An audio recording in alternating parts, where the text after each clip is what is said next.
الحمد لله وكفى والصلاة والسلام على سيد الأنبياء وعلى آله وأصحابه الأصفياء. أما بعد فأعوذ بالله من الشيطان الرجيم. بسم الله الرحمن الرحيم.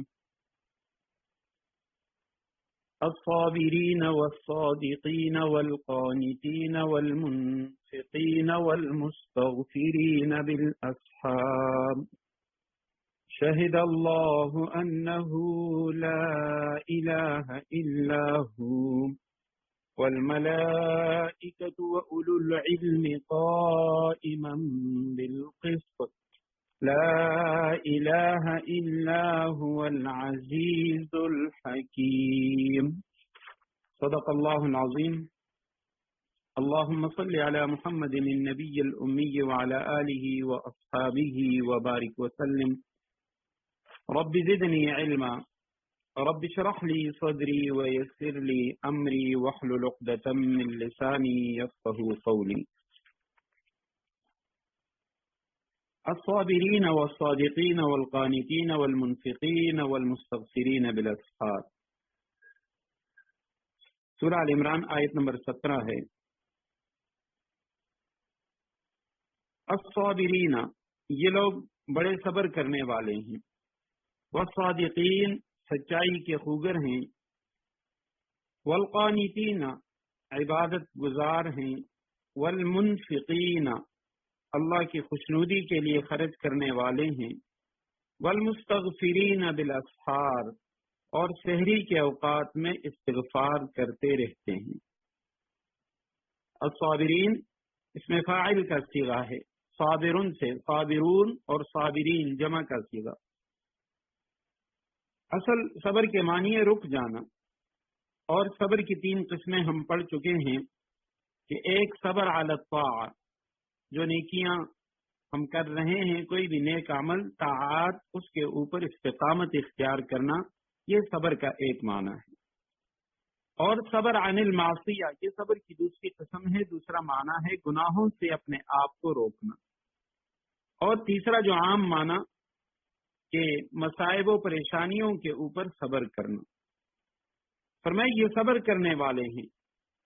ما قبل والی آیت میں ایمان والوں کا تذکرہ تھا کہ وہ لوگ جن لوگوں کے لیے آخرت میں باغات ہیں، اور ایسے باغات جن کے نیچے نہریں بہتی ہیں اور جن میں وہ ہمیشہ رہیں گے، اور ان کے لیے پاکیزہ بیویاں ہیں، اللہ سبحانہ و تعالیٰ کی طرف سے خوشنودی اور رضامندی ہے. اور اس کے بعد فرمائے کہ یہ لوگ جو اللہ سبحانہ و تعالیٰ سے دعا کرتے ہیں کہ ہمارے پروردگار، ہم آپ پہ ایمان لے آئے ہیں، اب ہمارے گناہوں کو بخش دیجئے اور ہمیں دوزخ کے عذاب سے بچا لیجئے. تو انہی کی صفات میں سے یہ صفات بھی ہیں کہ یہ صبر کرنے والے ہیں. اور الصادقین، سچائی کے خوگر ہیں، سچ بولنے والے. یہ بھی اس میں فاعل جمع کا صیغہ ہے. صادقین سچے. اب سچے وہ قول میں بھی سچے ہیں اور فعل میں بھی، یعنی ان کا قول، بات وہ بھی سچی ہے اور ان کا جو عمل ہے وہ بھی سچا ہے. والقانتین، اطاعت گزار. اس میں فاعل جمع کا صیغہ ہے. قنوت سے، یعنی خضوع کے ساتھ، عاجزی کے ساتھ اطاعت کا التزام کرنے والے. والمنفقین، یہ بھی اس میں فاعل جمع کا صیغہ، انفاق سے، راہ خدا میں خرچ کرنے والے. اور اگر یہی لفظ باب یعنی نافق ینافق و منافقتاً باب مفاعلہ سے آئے تو اس کے معنی مذہب کے اندر منافقت اختیار کرنا. منافق کا لفظ وہ بھی اسی سے ہے، لیکن یہاں لفظ منفقین ہے. والمنفقین، اور خرچ کرنے والے. تو یہ یعنی مجرد سے ہے، تو انفاق سے ہے، باب فعال سے. تو باب فعال سے اس کے معنی آتے ہیں خرچ کرنا، اور اگر مفاعلہ سے ہو تو اس کے معنی منافقت. والمستغفرین بالاسحار، یہ بھی اس میں فاعل جمع مذکر کا صیغہ ہے، استفعال سے، گناہوں کی معافی مانگنے والے. بالاسحار سحر کی جمع ہے، یعنی جس کے معنی رات کی تاریکی کے ساتھ دن کی روشنی کے ملنے کا جو وقت ہے. رات کا جو آخری پہر ہے اسے کہا جاتا ہے. تو سحر صبح کا جو اول وقت ہے اسے کہتے ہیں، اور اسحار کے معنی ہو گئے صبح کے اوقات میں. سحور، السحور یہ سحری کے وقت کا جو کھانا ہے اسے کہا جاتا ہے. آپ صلی اللہ علیہ وسلم کی حدیث ہے تسحروا فإن لکم فی السحور برکہ، سحری کھایا کرو کہ اس میں تمہارے لیے برکت ہے. تو وہ جو لفظ ہے وہ بھی اسی سے ہے کہ سحر کے وقت یعنی طلوع صادق سے پہلے جو کھانا کھایا جاتا ہے اسے سحور کہتے ہیں. تو یہ جو لوگ ہیں ایمان والے جن کے لیے اللہ سبحانہ و تعالیٰ نے ایسے باغات اور جنتیں اور اپنی رضامندی تیار کر رکھی ہے، تو یہ صبر کے عادی ہیں، صبر کرنے والے ہیں اور سچائی کے خوگر ہیں، قانتین عبادت گزار ہیں، عاجزی کرنے والے اور منفقین اللہ کی خوشنودی کے لیے مال خرچ کرنے والے ہیں، اور المستغفرین بالاسحار سحری کے اوقات میں استغفار کرنے والے ہیں. اب اللہ سبحانہ و تعالی وہ تو یعنی بندوں کی معافی کے لیے کسی وقت کے محتاج نہیں ہے، وہ جب چاہیں جس وقت چاہیں اپنے بندوں کو معاف فرما دیں. لیکن یہ جو رات کا آخری پہر ہے یہ خاص وقت اللہ سبحانہ و تعالی نے اپنے بندوں کو تعلیم دیا ہے کہ یہ جو خاص وقت ہے اس وقت میں بندوں سے زیادہ راضی ہوتا ہوں، اور بندوں کی معافی کے لیے میں نے ایک خاص یہ وقت رکھا ہوا ہے. بخاری شریف کی روایت ہے، آپ صلی اللہ علیہ وسلم نے فرمایا رات کے آخری حصے میں اللہ سبحانہ و تعالی یہ جو دنیا سے قریب آسمان ہے، آسمان دنیا، اس پہ نزول فرماتے ہیں، اور اللہ سبحانہ و تعالی بندوں کی طرف متوجہ ہو کر فرماتے ہیں کہ ہے کوئی استغفار کرنے والا، معافی مانگنے والا، میں اسے معاف کر دوں. ہے کوئی رزق طلب کرنے والا، میں اسے رزق دے دوں. اور الا قضا ہے کوئی فلان چیز مانگنے والا، میں وہ عطا کروں، فلان چیز مانگنے والا میں وہ عطا کروں. تو ان لوگوں کے صفات میں سے آخری صفت مستغفرین بالاسحار، سحری کے اوقات میں استغفار کرنے والے، اس وقت میں نماز پڑھنے والے، ذکر کرنے والے، اللہ سبحانہ و تعالیٰ سے معافی مانگنے والے. حضرت جنید بغدادی رحمہ اللہ کا واقعہ کتابوں میں لکھا ہے کہ دنیا سے چلے جانے کے بعد کسی نے ان کو خواب میں دیکھا تو ان سے پوچھا کہ اللہ سبحانہ و تعالیٰ نے آپ کے ساتھ کیا معاملہ فرمایا؟ تو وہ فرمانے لگے کہ دنیا میں ہم نے جتنی بھی عبادات کی تھیں، علم حاصل کیا تھا، اور جتنے ہم نے بیانات وغیرہ وغیرہ نیک اعمال کیے تھے، تو وہ تو سب فنا ہو گئے. اس نے ہمیں کوئی کام نہیں کیا. بہت ساری چیزیں انہوں نے گنی اور آخر میں فرمانے لگے کہ الا رکعات كنا نركعها في الاسحار، سوائے ان رکعتوں کے، ان نمازوں کے کہ جو ہم سحری کے وقت پڑھا کرتے تھے، ان نمازوں نے ہمیں نجات دے دی. فرمایا یہ جو لوگ ہیں یہ سحری کے وقت استغفار کرنے والے ہیں. شہد اللہ انہ لا الہ الا ہو والملائکۃ واولو العلم قائما بالقسط لا الہ الا هو العزیز الحکیم. شہد اللہ، اللہ نے خود اس بات کی گواہی دی ہے، لا الہ الا ہو، کہ اللہ سبحانہ و تعالیٰ کے سوا کوئی عبادت کے لائق نہیں. والملائکہ، اور فرشتوں نے بھی، وَأُولُو الْعِلْمِ، اور اہل علم نے بھی، قائمًا بالقسط، جس نے انصاف کے ساتھ کائنات کا انتظام سنبھالا ہوا ہے. لا الہ الا ہو، اس کے سوا کوئی عبادت کے لائق نہیں. شہد اللہ انہ لا الہ الا ہو، اللہ نے خود گواہی دی ہے.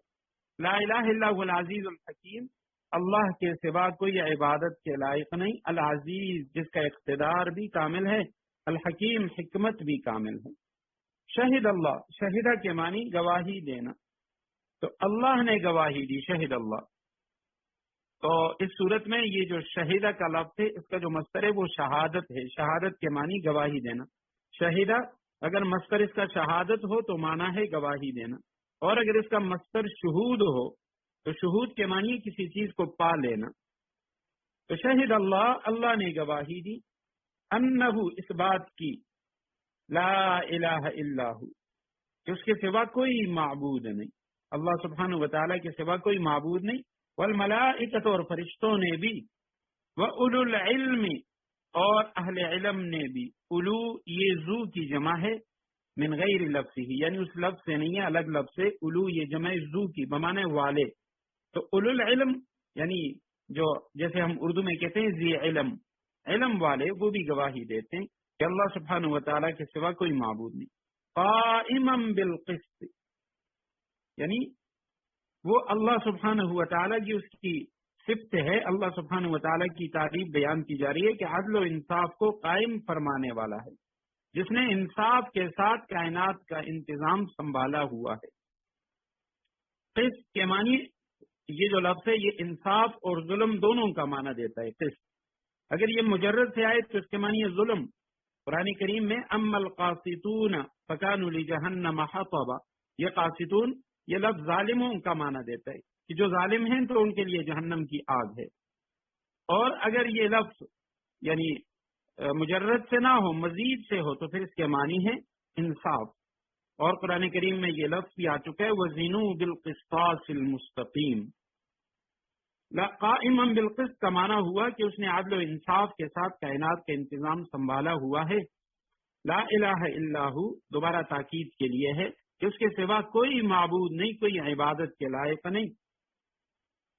العزیز، وہ اللہ سبحانہ و تعالی غالب ہیں۔ عزیز وہ ذات جو غالب ہو، کبھی مغلوب نہ ہو۔ الحکیم، حکمت والے کی جس کی حکمت جو ہے وہ بھی کامل ہو۔ تو یہاں اس آیت کریمہ میں سب سے پہلے فرمائے کہ اللہ سبحانہ و تعالی خود گواہ ہے، اس کے سوا کوئی معبود نہیں، فرشتے بھی گواہ ہیں، وَأُولُو الْعِلْمِ، اور جو علم والے ہیں وہ بھی گواہ ہیں۔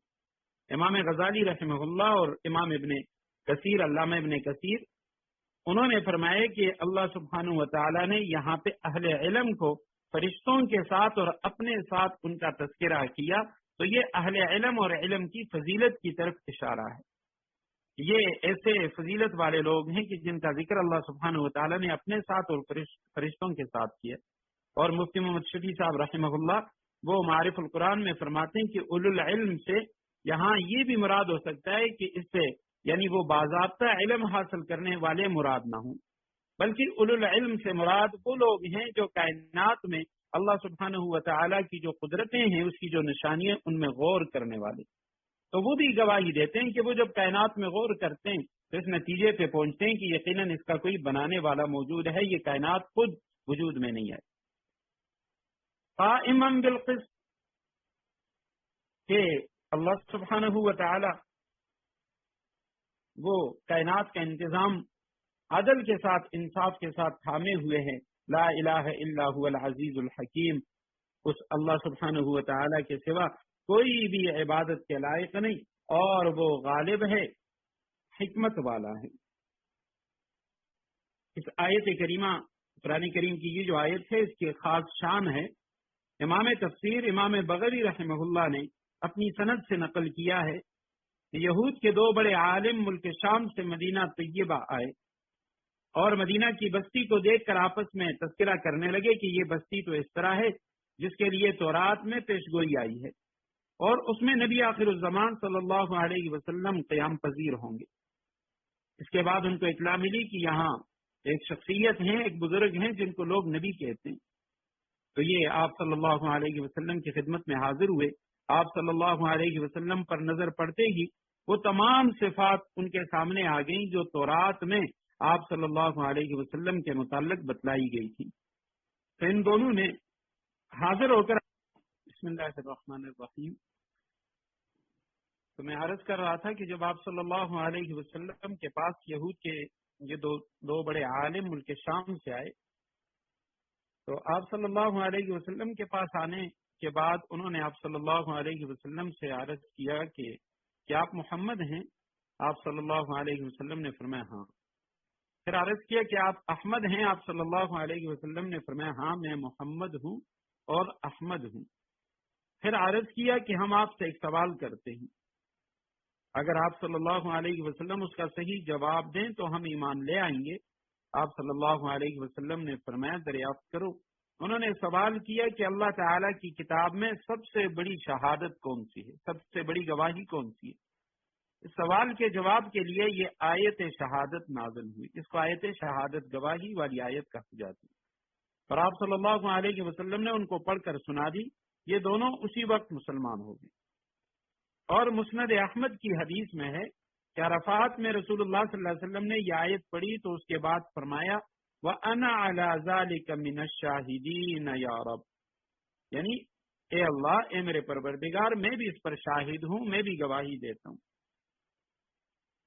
امام اعمش رحمہ اللہ کی ایک روایت سے پتہ چلتا ہے کہ جو شخص اس آیت کی تلاوت کے بعد یہ کہے کہ انا علی ذالک من الشاہدین، جیسے اللہ گواہ ہیں اور ملائکہ گواہ ہیں، اولو العلم گواہ ہیں، اور وہ خود بھی کہے کہ اے اللہ میں بھی گواہ ہوں، انا علی ذالک من الشاہدین، تو فرمایا اللہ تعالیٰ قیامت کے روز فرشتوں سے فرمائیں گے کہ میرے بندے نے ایک عہد کیا ہے اور میں عہد کو پورا کرنے والوں میں سب سے زیادہ ہوں، اس لیے میرے بندے کو جنت میں داخل کروں۔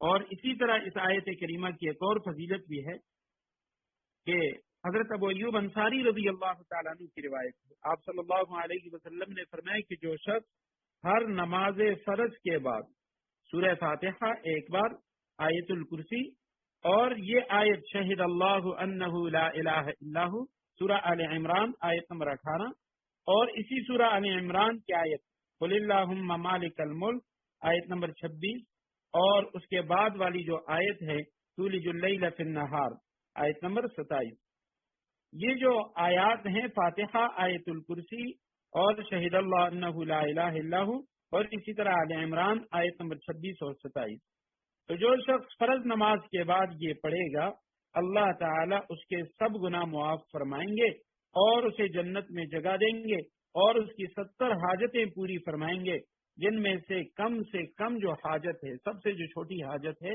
وہ اس کی مغفرت ہے۔ فرمائے شہید اللہ انہ لا الہ الا ہو، یہ اس آیت کریمہ کے بارے میں صحیح روایات کے اندر یہ دو طرح کی اس کے فضائل لکھے ہوئے ہیں۔ آگے فرمائیں ان الدین عند اللہ الاسلام وما اختلف الذین اوتوا الکتاب الا من بعد ما جاءهم العلم بغیا بینہم، ان الدین عند اللہ الاسلام، بے شک معتبر دین تو اللہ کے نزدیک اسلام ہی ہے، اور جن لوگوں کو کتاب دی گئی وما اختلف الذین اوتوا الکتاب، انہوں نے الگ راستہ لا علمی میں نہیں، اختلاف انہوں نے نہیں کیا، الا من بعد ما جاءهم العلم، بلکہ علم آ جانے کے بعد، بغیم بینہم، محض آپس کی ضد کی وجہ سے انہوں نے اختلاف کیا۔ ومن یکفر بآیات اللہ فإن اللہ سریع الحساب، اور جو شخص بھی اللہ کی آیتوں کو جھٹلائے تو اسے یاد رکھنا چاہیے کہ اللہ بہت جلد حساب لینے والا ہے۔ ان الدین عند اللہ الاسلام، یقیناً بے شک ان کے معنی الدین، دین کے معنی طاعت اور جزا، اور دین کو بھی کہا جاتا ہے اسلام اور دین دونوں ایک ہی معنی ہیں، اور یہاں پہ دین سے مراد دین اسلام ہی ہے۔ ان الدین عند اللہ الاسلام، کے بے شک جو معتبر دین ہے، یا بعض حضرات علماء وہ اس کا ترجمہ کرتے ہیں کہ الدین المرضی، جو اللہ سبحانہ و تعالی کی رضا والا دین ہے، جیسے قرآن کریم میں دوسرے مقام پہ فرمایا الیوم اکملت لکم دینکم واتممت علیکم نعمتی ورضیت لکم الاسلام دینا، کہ میں تمہارے لیے دین اسلام پہ خوش ہوا، یا دین مقبول جو تم سے قبول کیا جائے گا، ومن یبتغ غیر الاسلام دینا فلن یقبل منہ، اسی سورہ آل عمران میں آگے آ رہا ہے کہ جو اسلام کے علاوہ کوئی اور دین لے کے آئے گا وہ اسے قبول نہیں کیا جائے گا۔ تو یہاں پہ ان الدین عند اللہ الاسلام، معتبر دین یا کامل دین یا مقبول دین جو بندوں سے قبول کیا جائے گا وہ اسلام بھی ہے، اور یہ تمام حضرات انبیاء کرام علیہم الصلوات والسلام کا دین تھا، حضرت آدم علیہ السلام سے لے کے جناب محمد الرسول اللہ صلی اللہ علیہ وسلم تک تمام انبیاء کرام کا جو دین تھا وہ اسلام۔ وما اختلف، ما نافیہ ہے، اختلف اختلاف کرنا، تو وہ مختلف کے معنی انہوں نے اختلاف نہیں کیا، الذین، ان لوگوں نے، اوت الکتابہ، جن کو کتاب دی گئی۔ پہلے اس پہ میں بتا چکا ہوں کہ قرآن کریم میں جہاں پہ اوت الکتابہ، کتاب دی گئی، مجہول کا صیغہ ہے اوت، تو مجہول کے صیغے سے قرآن کریم نے جہاں بھی اہل کتاب کا ذکر کیا ہے تو اس سے ان کے وہ لوگ مراد ہیں کہ جنہوں نے دین اسلام کو قبول نہیں کیا، جو اچھے لوگ نہیں تھے، جنہوں نے اصل معنی میں تورات یا انجیل اس کو بھی مانا نہیں، اختلاف نہیں کیا اہل کتاب نے، ان لوگوں نے جن کو کتاب دی گئی، الا مگر من بعد بعد اس کے ما جاءہم کہ آیا ان کے پاس العلم علم آ جانے کے بعد، نشانیاں آ جانے کے بعد انہوں نے اختلاف کیا۔ وجہ کیا تھی؟ بغیم بینہم، محض آپس کے ضد کی وجہ سے، بغاوت سے ہے یہ لفظ، بغاوت کے معنی ہے راہ اعتدال سے نکل جانا۔ ومن یکفر، اور جو شخص انکار کرے گا، کفر کرے گا، بآیات اللہ، اللہ کی آیتوں کا، فإن اللہ سریع الحساب، بس یقیناً اللہ بہت جلد حساب لینے والے۔ بہت جلد حساب کے دو معنی ہیں، ایک معنی تو یہ ہے کہ یعنی حساب کا جو دن ہے وہ بہت جلد آئے گا، قیامت دور نہیں ہے، عن قریب اللہ سبحانہ و تعالی حساب لینے والی۔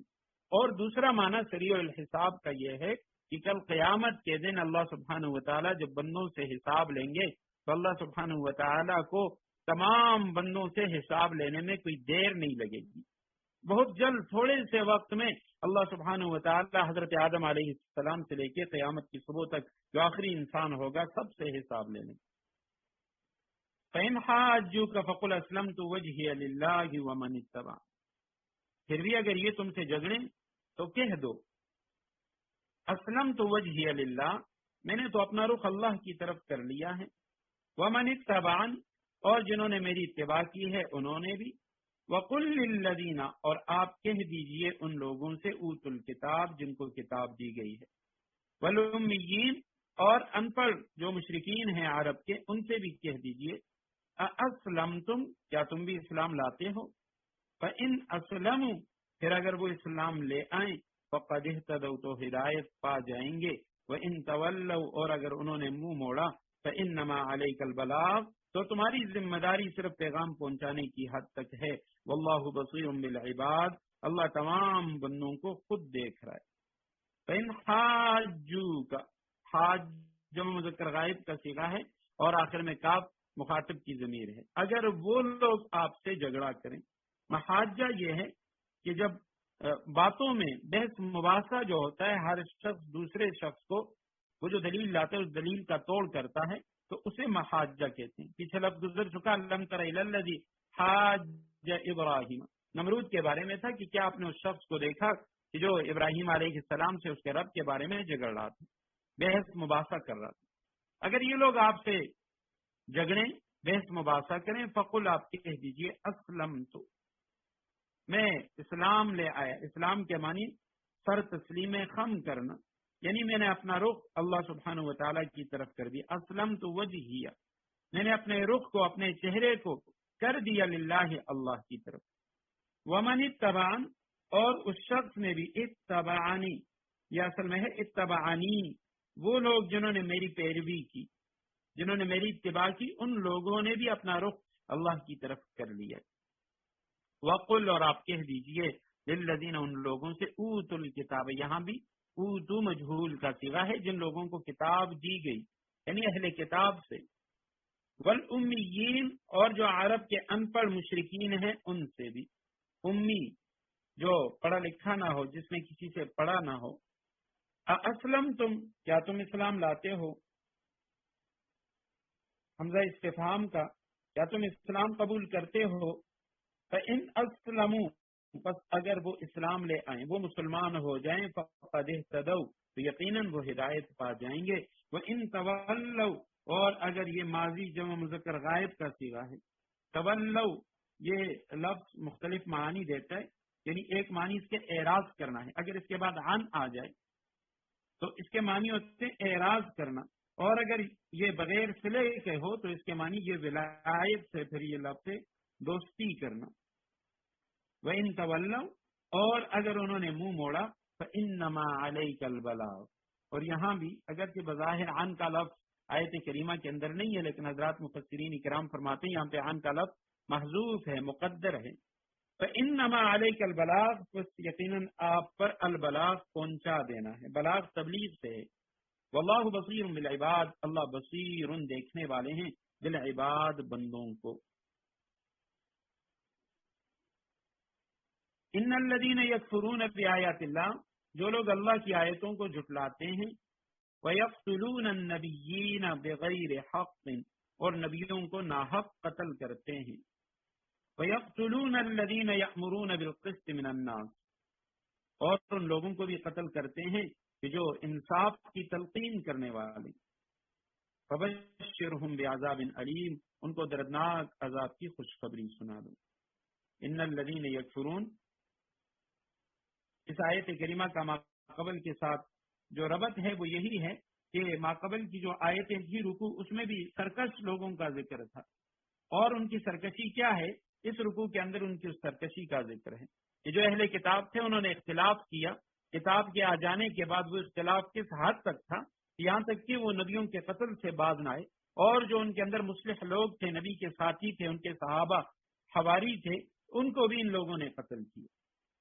تو ان الذین یکفرون بآیات اللہ، جو لوگ اللہ کی آیتوں کو جھٹلاتے ہیں، انکار کرتے ہیں. وَيَقْتُلُونَ النَّبِيِّينَ، کفر کا جو لفظ ہے اصل میں کسی چیز کو چھپا لینا، بار بار یہ الفاظ آتے ہیں، لغوی معنی آتے ہیں، اور اسی وجہ سے کافر، کیونکہ کافر انکار کرنے والا ہے، اور رات کو بھی کافر کہا گیا ہے کہ وہ ہر چیز کو ڈھانپ لیتی ہے رات، اور اسی طرح جو کسان ہے اس کو بھی کافر کہا گیا قرآن میں. وجہ یہ ہے کہ کسان جو ہے وہ بیج کو زمین کے اندر چھپا دیتے. تو جن لوگوں نے آیتوں کو جھٹلایا، آیتوں کا انکار کیا، وَيَقْتُلُونَ النَّبِيِّينَ، اور وہ قتل کرتے تھے النبیین، نبیوں کو، بغیر حق، ناحق، یعنی نبیوں کا جو قتل انہوں نے کیا وہ ناحق تھا.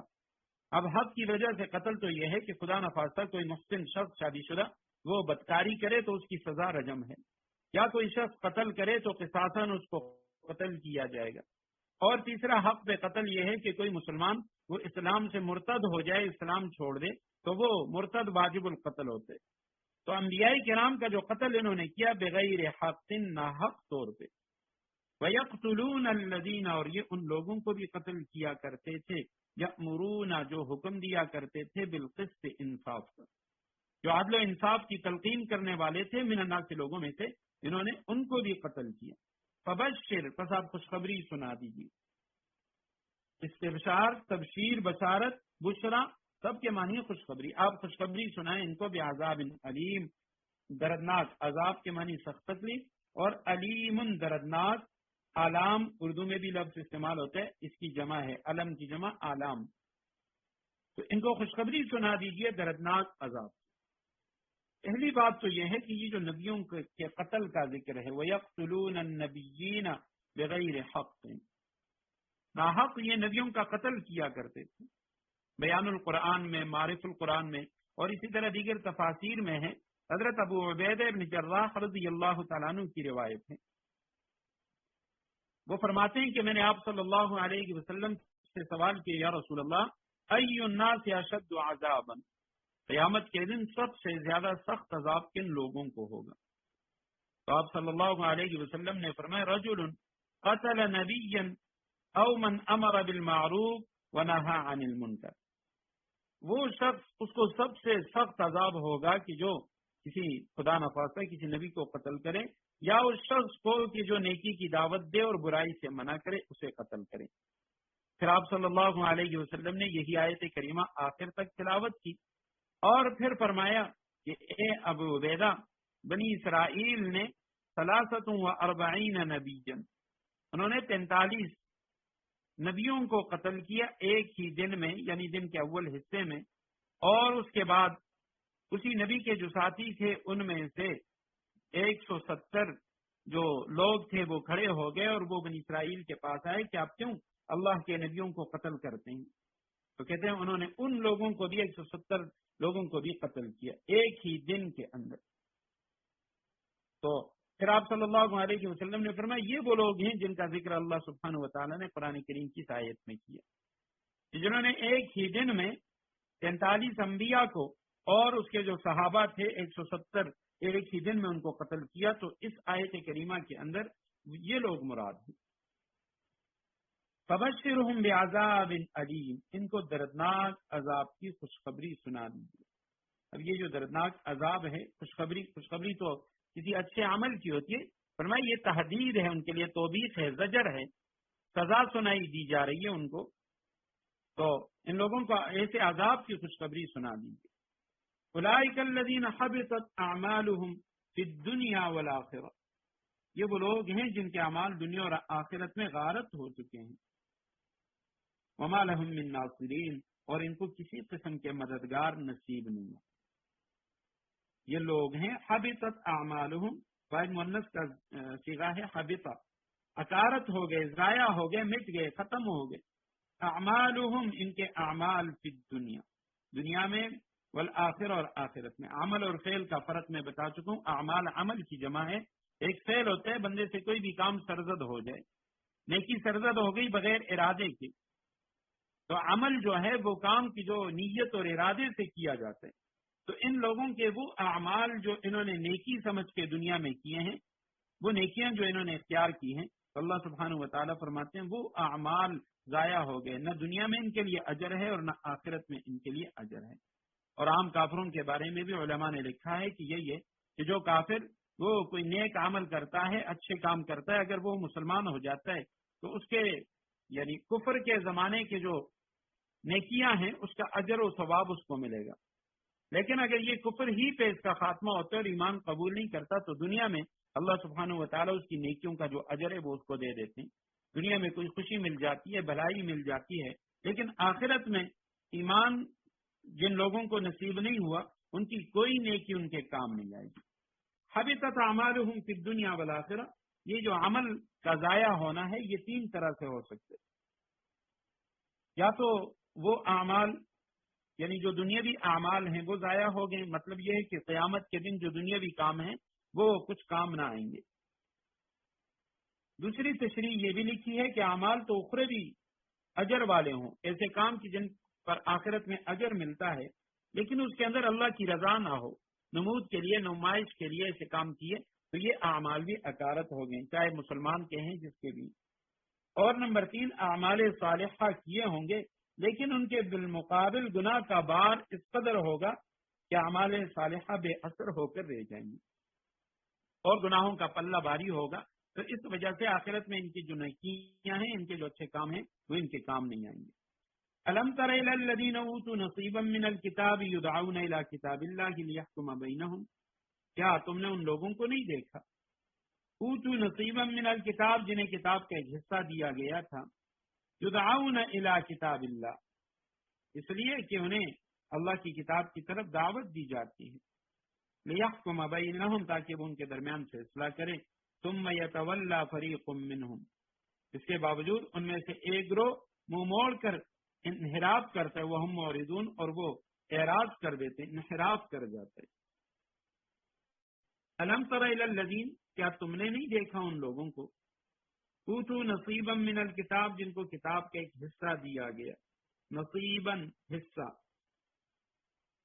یدعون الی کتاب اللہ، یدعون یہ مضارع مجہول کا صیغہ ہے، یدعون سے دعوت کے معنی بلائے جاتے ہیں، وہ ان کو پکارا جاتا ہے، الی کتاب اللہ، اللہ کی کتاب کی طرف، یعنی قرآن مجید یا تورات کی طرف، لیحکم بینہم تاکہ وہ کتاب ان کے درمیان فیصلہ کرے. ثم یتولی فریق منہم وہم موردون، پھر اعراض کرتا ہے، منہ موڑ جاتا ہے، فریق منہم ان میں سے ایک گروہ، وہم موردون اس حال میں کہ وہ انحراف کرتے ہیں، اس سے اعراض کرتے ہیں. تو یہاں پہ الم تر الی الذین اوتوا نصیبا من الکتاب جن کو کتاب کا ایک حصہ دیا گیا، حالانکہ اہل کتاب کو تو پوری کتاب ملی تھی، یہودیوں کو بھی اور عیسائیوں کو مکمل کتاب تورات یا انجیل، لیکن یہاں جو فرمایا گیا نصیبا من الکتاب، فرمایا اس سے مراد وہ لوگ ہیں جو نبی علیہ السلام کے دور کے یہودی ہیں، آپ صلی اللہ علیہ وسلم کے دور کے جو عیسائی ہیں، کیونکہ ان کے پاس وہ کتاب اصل شکل میں موجود نہیں تھی. ان کی کتاب کے اندر وہ جو اللہ کی کتاب تھی تورات یا انجیل، اس کا کچھ حصہ موجود تھا. اور اس کی ایک وجہ یہ بھی ہے کہ قرآن کریم یہ اللہ سبحانہ و تعالیٰ کی وہ کتاب جس کی حفاظت کا ذمہ اللہ سبحانہ و تعالیٰ نے خود لیا ہے. ماقبل کی جو کتابیں تھیں ان کی حفاظت کا ذمہ اللہ سبحانہ و تعالیٰ نے خود نہیں لیا. اب یہ جو انجیل ہے حضرت عیسیٰ علیہ السلام پہ نازل ہونے والی کتاب، تو عام طور پہ یہ خیال کیا جاتا ہے کہ جی یہ جو ساری وحی ہے یہ حضرت عیسیٰ پر نازل ہوئی علیہ السلام پر، جس طرح نبی علیہ السلام پہ قرآن نازل ہوا اور اس کو محفوظ کیا گیا، حالانکہ اس طرح نہیں ہے. اس میں جو انجیل ہیں 4 مشہور انجیلیں ہیں جن کو اناجیل اربع کہا جاتا ہے، 4 انجیلیں، یوحنا، لوقا، متی اور مرقس کی. یہ جو 4 انجیلیں ہیں یہ حضرت عیسیٰ علیہ السلام کی وفات کے بعد 70 سے لے کر 110 سال کے درمیان لکھی گئی ہیں. حضرت عیسیٰ علیہ السلام دنیا سے چلے گئے تو 70 سال سے لے کر 110 سال ان کے گزر جانے کے بعد اس درمیانی عرصے میں یہ کتابیں لکھی گئی، اور ان کے اندر چونکہ تحریف بعد میں بہت زیادہ ہو گئی تو اس لیے نصیباً کہا گیا. اور اس میں ایک 5ویں انجیل بھی ہے برنباس، اور وہ قرآن کریم سے بہت قریب ہے اور اس میں تحریف بھی بہت کم ہے. اور بعض تقابل ادیان کے جو ماہرین ہیں انہوں نے لکھا ہے کہ ٹوٹل جو انجیلوں کی تعداد ہے وہ تقریباً 120 ہے، جو آپس میں بہت کم ایک دوسرے کے ساتھ ملتی ہے. اس لیے فرمایا کہ وہ لوگ جن کو کتاب کا کچھ حصہ دیا گیا، جب ان کو بلایا جاتا ہے اللہ کی کتاب کی طرف تاکہ وہ اللہ کی کتاب ان کے درمیان فیصلہ کرے، تو یتولی فریق منہم وہم موردون، ان میں سے ایک گروہ وہ منہ موڑ کے اس کتاب سے انحراف کر جاتا ہے قرآن سے. ذالک بانہم، یہ اس وجہ سے وجہ بتائی جا رہی ہے کہ یہ لوگ قرآن کو کیوں نہیں مانتے، قرآن سے اعراض کیوں کر رہے ہیں. ذالک بانہم، یہ سب اس لیے قالو، انہوں نے یہ کہا ہوا ہے، لن تمسنا النار الا ایاما معدودات، ہمیں گنتی کے چند دنوں کے سوا آگ ہرگز نہیں چھوئے گی. وغرہم فی دینہم، اور انہوں نے جھوٹی باتیں تراش کر رکھی ہیں. ما کانوا یفترون، غرہم فی دینہم، ان کو دھوکے میں ڈال رکھا ہے ان کے دین کے معاملے میں. ما کانوا یفترون، وہ باتیں جو انہوں نے اپنی طرف سے بنائی ہوئی ہیں، جو جھوٹی باتیں انہوں نے تراش رکھی ہیں، ان باتوں نے انہیں دھوکے میں ڈال دیا ہے. ذالک اس میں اشارہ ہے، لن تمسنا النار، تمسنا، تمسا، آخر میں نا ضمیر لگی ہوئی ہے. تو یہ لوگ کہتے ہیں کہ ہرگز ہمیں نہیں چھوئے گی آگ. تمسا واحد مؤنث کا صیغہ ہے، آگ کی طرف راجع ہے. الا ایام معدودات، سوائے چند دنوں کے. یہ چند دن کون سے ہیں؟ سورہ بقرہ کے اندر اس پہ گفتگو ہو چکی ہے. جن میں سے بعض وہ یہ کہا کرتے تھے کہ ہمیں تو صرف وہی چند دن عذاب ہوگا کہ جو چند دن ہم نے بچڑے کی عبادت کی تھی، 40 دن بچڑے کی پوجا پاٹ کی، وہی 40 دن ہمیں عذاب ہوگا. اور بعض کا عقیدہ نظریہ ان کا یہ تھا، وہ کہا کرتے تھے کہ پوری دنیا کی جو عمر ہے وہ 7000 سال ہے، اور ہر 1000 سال کے بدلے میں ہمیں 1 دن عذاب ہوگا، تو کل ہمیں 7 دن عذاب ہوگا. اور ان میں سے بعض وہ بھی تھے جن کا یہ نظریہ تھا کہ ہم حضرت ابراہیم علیہ السلام کی اولاد میں سے، اور کل قیامت کے دن حضرت ابراہیم علیہ السلام جہنم کے دروازے پہ کھڑے ہوں گے، اور کوئی بھی یہودی جو ہے وہ جہنم میں نہیں جائے گا، وہ ان کو بچا لیں گے. پر میں اس وجہ سے یہ لوگ جری ہو گئے اور انہوں نے قرآن کو ماننے سے انکار کر دیا کہ یہ کہتے ہیں کہ ہمیں تو چند دن عذاب ہوگا. وغرہم فی دینہم ما کانوا یفترون، یعنی غرہم افتراءہم علی اللہ، ان کو دھوکہ دیا ہے انہوں نے جو اللہ پہ جھوٹ باندھا ہے. اور وہ ان کا جو جھوٹ ہے وہ کیا ہے؟ وہ جھوٹ یہ ہے کہ جس طرح یہ کہا کرتے تھے نحن ابناء اللہ و احباؤہ، علیاذ باللہ، کہ ہم جو ہیں ہم تو اللہ کے بیٹے ہیں اور اللہ کے چہیتے ہیں، تو اللہ ہمیں عذاب نہیں دے گا. اور اسی طرح ان کا ایک نظریہ یہ تھا، انہوں نے یہ بھی ایک افتراء، یعنی اپنی طرف سے انہوں نے جھوٹی باتیں تراش رکھی تھی کہ آباؤنا الانبیاء یشفعون لنا، ہمارے باپ دادا وہ تو سارے نبی تھے، وہ ہماری سفارش کریں گے، شفاعت کریں گے. اور اسی طرح ان میں سے بعض لوگ وہ یہ بھی کہا کرتے تھے کہ ان اللہ تعالی وعد یعقوب اللہ یعذب ابناءہ، کہ اللہ نے یعقوب علیہ السلام سے یہ وعدہ کیا ہے کہ یعقوب علیہ السلام کی اولاد کو عذاب نہیں دے گا. تو فرمایا اس وجہ سے یہ لوگ جری ہو گئے، اور ان کا جو جھوٹ انہوں نے گڑا ہوا ہے اس جھوٹ نے ان کو دھوکے میں ڈال رکھا ہے. غرہم، غرہ واحد ماضی کا صیغہ ہے، واحد مذکر غائب کا، غرور سے اس نے دھوکہ دیا ہے. قرآن کریم میں کئی بار یہ غرور کا لفظ آ چکا ہے، اس نے فریب دیا، دھوکہ دیا. فَكَيْفَ إِذَا جَمَعْنَاهُمْ لِيَوْمٍ لَا رَيْبَ فِيهِ، اور یفترون جمع مذکر غائب کا صیغہ، افتراء جھوٹ باندھنا، یعنی بہتان لگانا، جھوٹی باتیں تراشنا. فَكَيْفَ إِذَا جَمَعْنَاهُمْ لِيَوْمٍ لَا رَيْبَ فِيهِ، بھلا اس وقت ان کا کیا حال ہوگا جب ہم انہیں ایک ایسے دن کے لیے جمع کریں گے.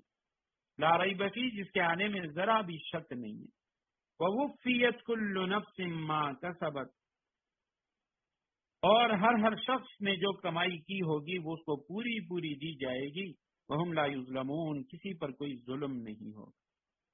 فکیف بس کیسے ہوگا، یعنی کیف یکون حالہم ان کی حالت کیا ہوگی، ان کا حال کیا ہوگا، اذا جمعنا جب ہم جمع کریں گے، متکلم کا صیغہ ہے ہم ان کو، لیوم اس دن کے لیے، یا اس دن میں قیامت کے دن میں جب ہم انہیں جمع کریں گے، ایسا دن لا ریب فیہ جس دن کے آنے میں کوئی شک نہیں، ووفیت اور پورا پورا دیا جائے گا، مجہول کا صیغہ ہے، کل نفس ہر نفس کو، ہر شخص کو، ما کسبت جو اس نے کمایا، کسبت کا لفظ پہلے بتا چکا ہوں کہ عام طور پہ یہ نیکیوں کے لیے آتا ہے، اعمال کے لیے جو روحانی اعمال ہیں ان کے لیے، ویسے کسب معاش اردو کے اندر ہم کہتے ہیں جو دنیاوی چیزیں ان کے کمانے کے لیے، مال و دولت کسب کرنے کے لیے، اس کے لیے ہم یہ لفظ استعمال کرتے ہیں، لیکن قرآن میں اکثر جگہوں پہ سوائے ایک جگہ کے باقی جہاں بھی قرآن میں کسبہ یا کسبت کا لفظ آ چکا ہے تو یہ نیکیوں کے لیے،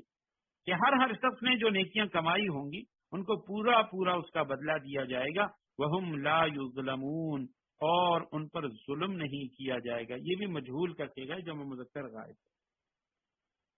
تو اب یہ جو ظلم کا لفظ ہے، ظلم کے معنی یہ ہے کہ وضع الشیء فی غیر موضعہ المختص بھی، یعنی کسی چیز کو ایسی جگہ میں رکھنا جو اس کے لیے بنی ہوئی نہ ہو، اس کے اصل مقام سے ہٹا کر کسی اور جگہ رکھنا، یہ ظلم ہے۔